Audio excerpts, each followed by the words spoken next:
Feeling a little unfit, a little unsettled, a little unbalanced? Well, you're not part of the minority. You're part of the majority. Hopefully, hopefully you're living on purpose. You grab this book because this will give you a little bit of an idea how to kind of get that in order. But I brought in a guru, Jeanette Bronée. Is it Fit for Life? No, Path for Life. Path for Life? Yeah.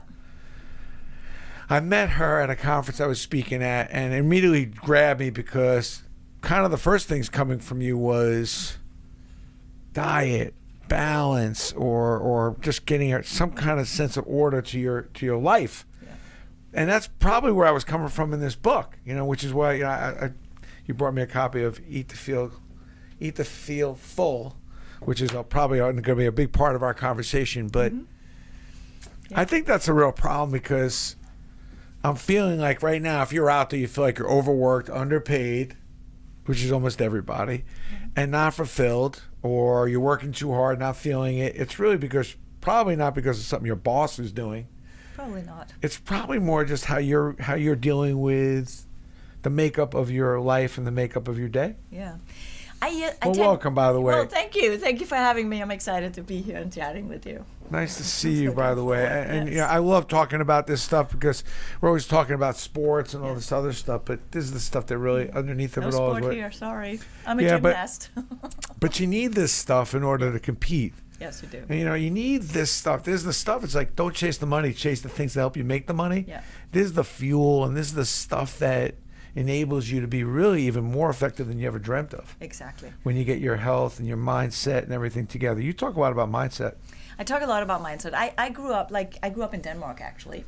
So I grew up with a different relationship with what do? We sit down around the table, we share a meal, and so on and so forth. And I grew up with a different relationship with food and how we take care of ourselves. Then when I came to the U.S., it was a sort of like on the go and on the run. And so we're out of our minds a little bit. A little bit, because it becomes a secondary rather than what gets us to do all the things that we want to do. It's something that we're like, oh, if I have time, I'll take care of myself.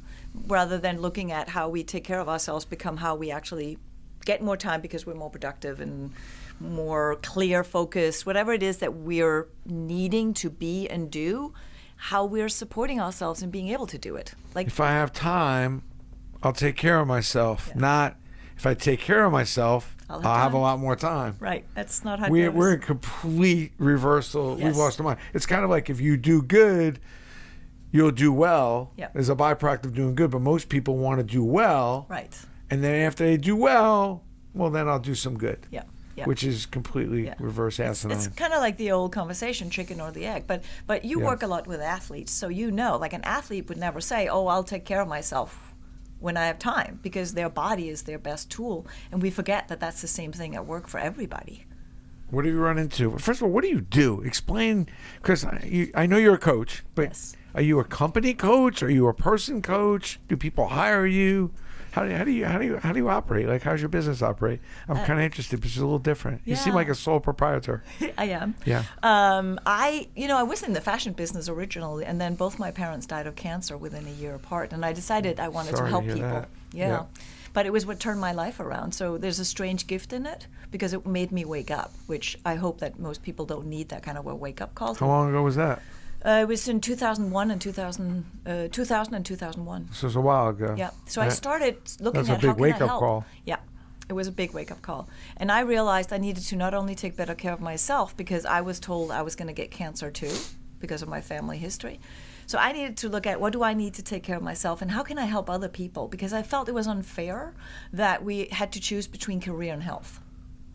So I've been coaching privately anything from, people going to, like, young people going to school and coming out of colleges and learning how to take care of themselves, to CEO and VPs and the whole range of people that I've been coaching through these 15 years. And what I consistently saw was that we always put work first. School first. School first, work first, Career whatever level. first. Yeah, whatever level we're at, and I did too. Do you still agree that you should put work first, or should you put work first, but 1A or right alongside of it should be everything else?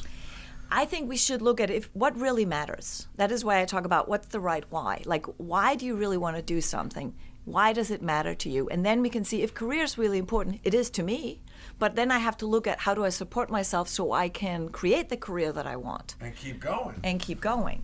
Rather than just focusing on career and hoping that I'll not, reach the edge of burnout, which I did twice in my life. Because extraordinary really is consistency over time. Yes. Can you do it for a long time? Like people like Eli, you're going to retire. Tom Brady, you're old, you're going to retire. No, because they work so hard at making sure that they have the optimal, their family life seems to be very organized. Their health seems to be organized. Now enables them to go really long. Right? I mean, if you follow football, that's really the truth with those two guys. They have pretty together families, what you could see. They look extremely healthy, not old. I don't think you become extraordinary hoping that maybe you just don't have to do what you're doing anymore. But in order to be extraordinary, you have to do the work, and also just the other stuff. Yeah. I think we have to keep asking ourselves, what do I need so that I can? And whatever that, what is it that I can is. What are some of the things that people need that you think people miss? I think people need a routine. I think they forget that how we succeed as human beings is that we have rituals and routines around how we take care of ourselves so that we support our own bodies in doing the work they need to do. Give me a couple good examples Just of that. the fact that we don't drink water when we go to work. I consistently hear people being dehydrated at work, and I ask, why are you dehydrated? They're telling me it's because they don't have time to go pee. That's not the right reason to be dehydrated. That's crazy. It is crazy. I say you're supposed to drink about half your body weight in water. Exactly. I mean, if you weigh 200 pounds, drink about 90 to 100 ounces of water. Yep. And so if you're drinking that much more water, you actually have better clarity, better focus. You're less tired. You are less irritable. So you're actually gaining time. You will gain that bathroom break time many times over. But in our mindset, we come last. We don't understand how important our bodies are every single day in us doing what it is we want to do. So that's one thing, that setting up just routines and rituals around how long are our meetings. I'm branding you now as the company coach. There you go. I like it. You got to be the company coach, because I think you got to come in. I just think it's such a widespread, and you can help the person in the warehouse, which nobody gives any love to. Right. The receptionist, some of the lower level people, but they could be a lot more productive too. What are some of the other things that you think people miss? I think we miss actually sitting down for lunch. And I think this idea that we take a break where we sit down, even if it's half an hour, where we just disconnect from work, because we need our nervous system to reset. We need to fuel our bodies. But just this idea that we give ourselves, even if it's just half an hour to disconnect, we actually have so much more energy in the afternoon. I'm 56. I don't fall off energy later on in the day, not even into the evening. And I believe that it's because I take care of myself consistently throughout the day. What are some of the things you do? You take an hour for lunch? I take at least 45 minutes. What'd you have for lunch today? Take me through it. I love to ask that question. You know you wanted to ask that question. So what'd you have for lunch? I do a very plant-based diet. Okay. So I do a lot of plant-based foods, and I will then have plant-based, a lot of vegetables, maybe some brown rice, and some kind of protein, like a bean, for example. I love beans that's a good meal for me in the middle of the day, because it helps me feel balanced and relaxed, but it also gives me enough energy and focus because of all the green vegetables. I use a lot of green vegetables. So green vegetables is part of like what I call more clean, forward-moving energy.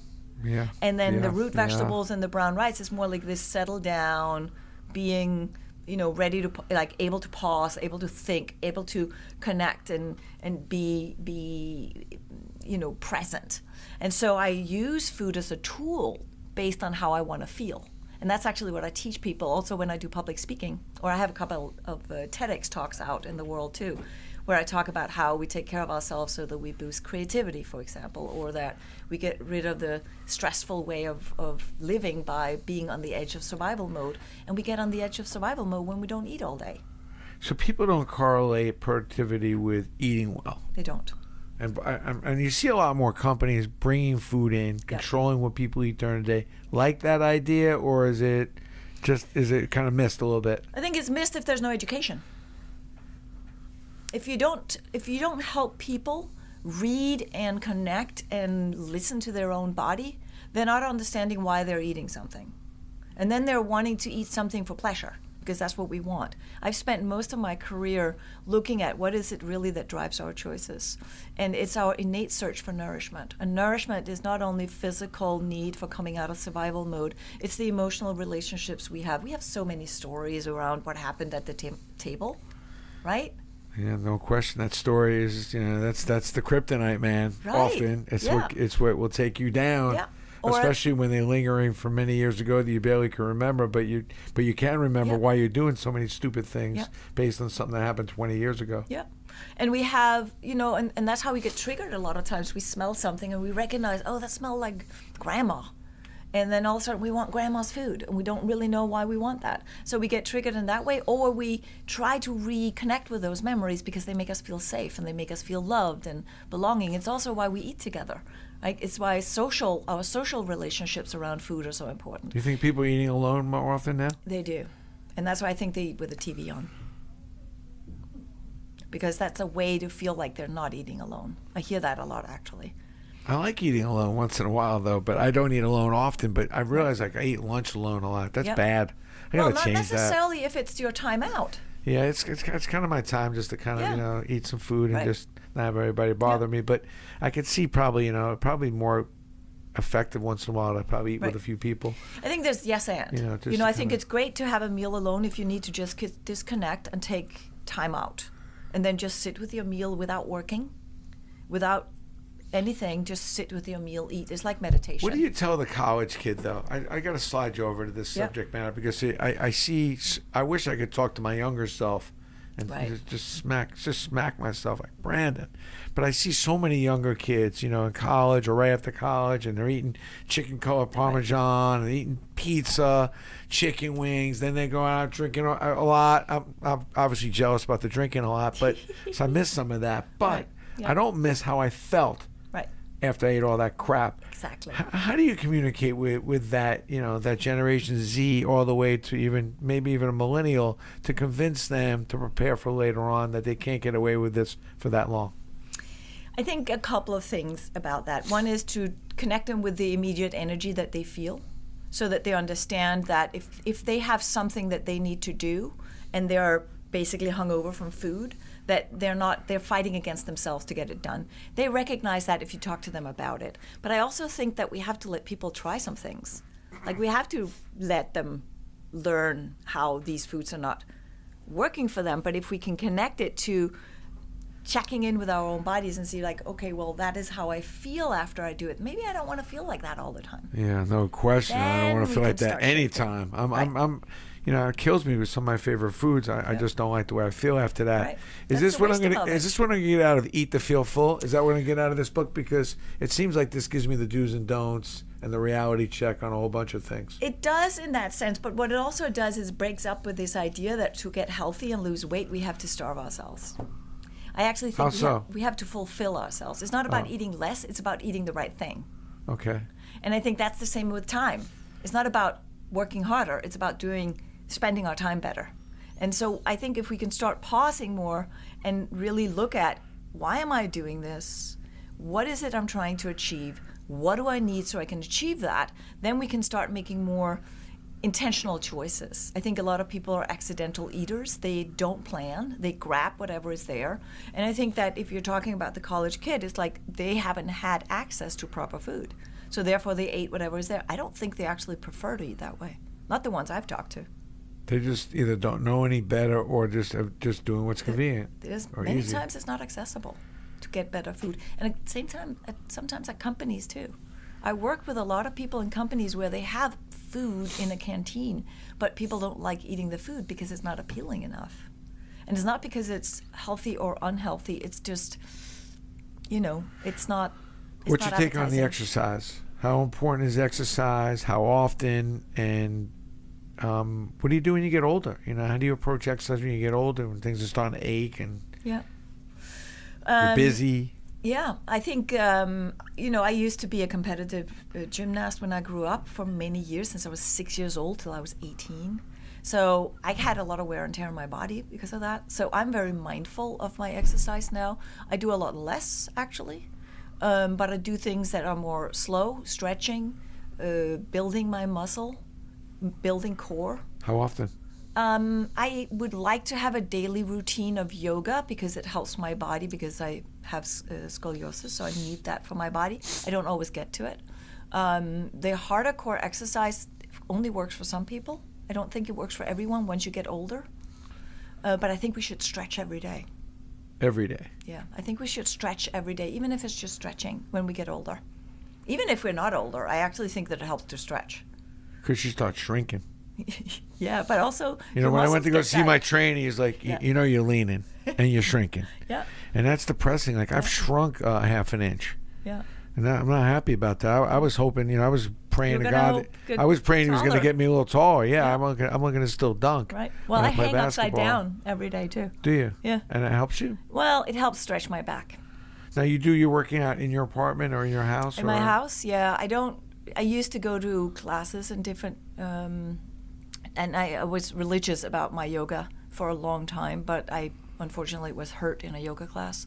So there's a lot of things that I need to do on my own time frame. In your own way. Yeah. Do you think that, it seems like we are on a health, I mean, you see more every kind of exercises, gyms, you see Soul Cycle, and you see all these hot yoga and this kind of yoga. Are we in a good direction as a country right now? And if you're out there, where do you start? Like, what do you do first? Yeah. I think one of the things that we're almost getting overwhelmed with self-care options as well. And I think we're forgetting the basics. And the basics are? Water, food, sleep, and movement. Nobody talks about sleep. No. And nobody talks about water. Yeah. And you cannot work bad nutrition. So, you're right. So it's just fundamentals. It's just really, we have to remember the basics. And I think what we're trying to do very often is we're saying, I will have that time later, maybe tomorrow, and then tomorrow never comes. We know that.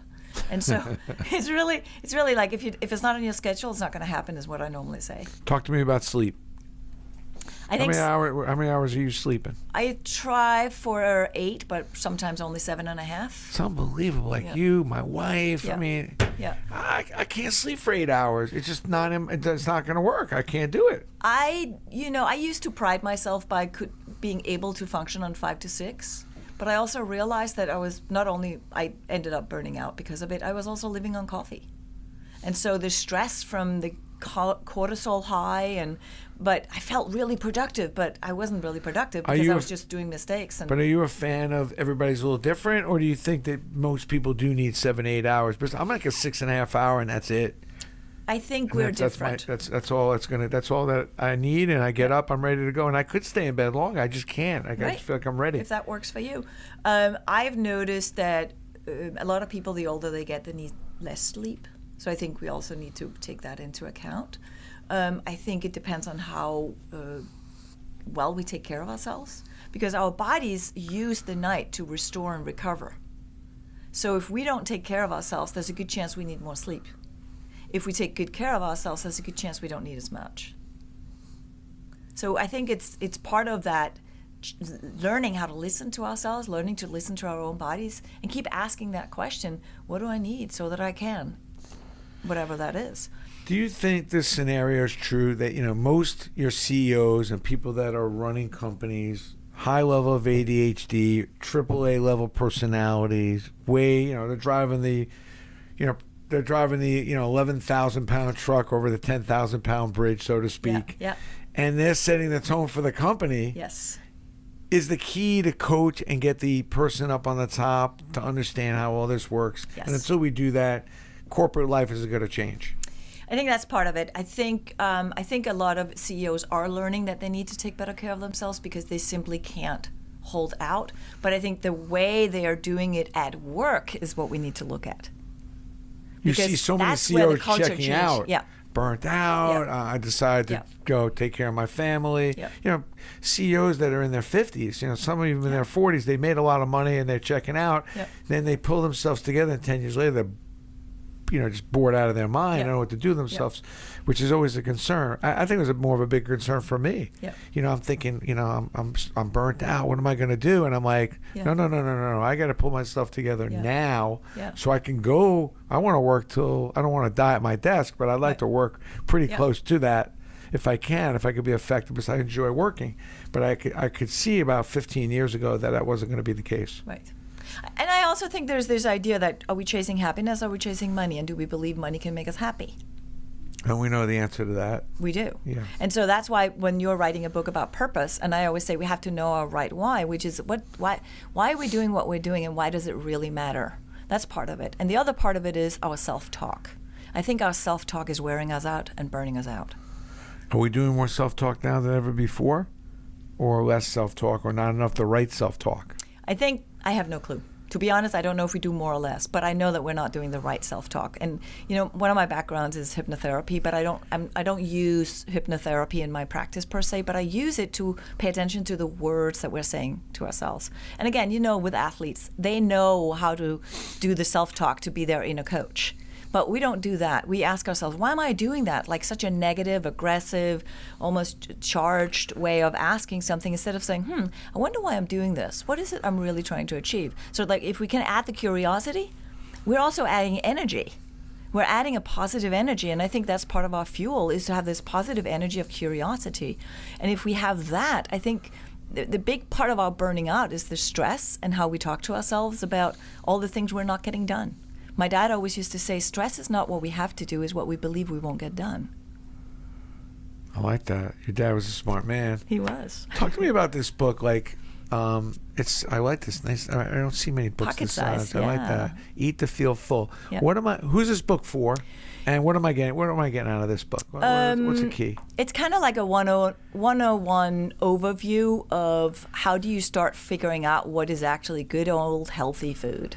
Breaks it down. Yeah, it breaks it down. But it breaks it down by how does it affect your body rather than what's good, bad, healthy, not healthy. So that we don't get so confused by, it has to be a diet or it has to have a name. I always say how we eat has to work with our digestive system. It doesn't have to have a name. So I think diets are there to give people the foundation or some kind of organization, some kind of structure. But it doesn't last because it's restrictive for us. If we can learn how to know how food affects us, what do we need when, then we're starting to use food to support ourselves. It's not this mindset type of eating or this mind relationship with food, what's good and bad, but it's more like body relationship with food, what works for me and what doesn't. And it all comes back to, listen, we make choices based on how we want to feel. Well, how we think we want to feel, because like you have a couple cocktails, but you kind of want to feel, and then before you know it, 2 hours later, you're like, right, or 3 hours later, whatever. Unless you go for the 3 or 4 cocktails. Yes, or the virgin one. By the way, where do you pick this book? Where do you pick this book Amazon. up? It's an Amazon book. Yep. And how do I find you if I want to find you? And by the way, are you someone that's are you constantly sharing, and are you a website that's active where you can learn stuff? I have a blog that's pathforlife.com. There's my blog about articles and things like that. Are you giving that away? Your that's blog? All, yeah, that is all few free content and recipes. Ben, can you register me for that? I love free. Yes. Free, baby, free stuff. Yeah, I like and that. And then for my corporate and my public speaking engagements and my corporate consulting, website. it's JeanetteBronée.com. We'll put that on there, but you know it. My name's too I'm not difficult. saying my viewers aren't that smart enough to spell some of that, but Right. in case you're not. Yes. For the very few out there that can't. But the thing is so I guess you go into companies and really try to break it down, Yep. how they could actually make more money by using health underlying their day-to-day with health Yep. and the right mental mindset. Yeah. Yeah. And your company coach? The company coach? The company coach. I might just take that on, Brandon. I like it. I love branding people. Yeah. Yeah, I love that. And it adds a certain element when you got the right brand and the right kind of funnel twist to it. And it seems like you got all the goods. I love this book because it breaks down some of the simple things that you think you know about. Yeah. Like it breaks down grains or breaks down sugar. Yeah. So you actually know what some of these things do and don't do, and whether they're good or bad. Am I reading that book correctly? Exactly, because we tend to blanket statement things, and so we don't get the nuances of it. And I think that's what we need to start learning, like what works for us, right? Yeah. And I had to come to that. When that my big wake up came. My mother died suddenly, and then my dad was also sick with cancer. I had both of them in cancer therapy at the same time, and I ended up spending. After my mother died, my dad and I, we knew he was dying, and we were told it was like 3 to 6 weeks, and it ended up being 5 months. And the conversations you have with somebody that knows they're dying and all they want to do is finish up, it takes a lot of courage, but man, you learn a lot. I think it's a shame that because we all are going to be dying. Yeah. We all do have a limited amount of time, Yeah. but we should all be kind of acting with that Yeah. same kind of urgency and intimacy and respect for time. Yeah. But we don't. Yeah. And so every Yeah. night I would cook his favorite meal, and I am absolutely sure that he lived much longer because I every night was like, okay, what do you want tonight? And he has no appetite So my left. question is like, why wouldn't you have your favorite meal like almost every night? True. Right? True. If you could, I mean, why wouldn't you? Right. I always say, why don't you have your if you look at your favorite days, if you think about your favorite days, your best days, that you had the last time you had the best time. Right. Why wouldn't you duplicate that day as often as possible? Yeah. Yeah. It's amazing. I ask people that question all the time, like, when was your last favorite day? Right. And why was it so long ago? Why aren't you duping that? Yeah. Like, why aren't you hitting that button as often as you can? It's true. I try to, there's certain things I love doing, and I'm not going to, I don't want to. The other day, what was I eating? I was eating something. I told my wife, I said, make sure that, if something ever happens to me, put this right by my bedside. I need to have more of these. Yeah. It wasn't a black and white cookie, but it was something I was really, really enjoying. Wasn't a Knish, but that's on the list. And Spumoni Gardens, that's another big issue for me. I love that. But it just shocks me sometimes that people, their relationship with time or their relationship with their bodies, they're worried about how they are with their wives, girlfriends, and friends. They need to talk about the relationship they have with themselves.